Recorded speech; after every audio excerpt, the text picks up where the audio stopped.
It's here on a crisp fall day in the middle of the Ardennes forest that Rolf Odendahl tells his story.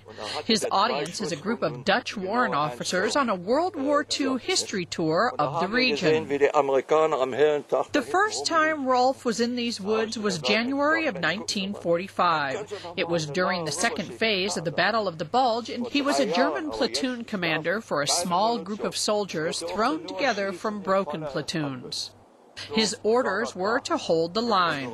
The platoon spent nearly a week huddled in foxholes that are still here.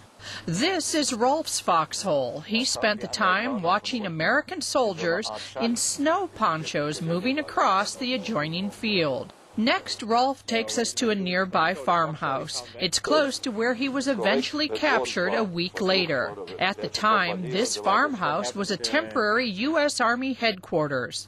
After a month of steady Allied progress through the Ardennes, hundreds of German POWs were brought through this courtyard and questioned.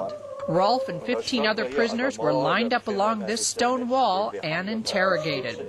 By this time, January of 1945, the German army was stretched thin. Soldiers got older and younger, some just 15 or 16.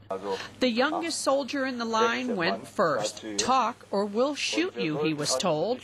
When the kid refused to answer, he was marched behind the barn and a shot was heard. Now the German soldiers began talking, one after another.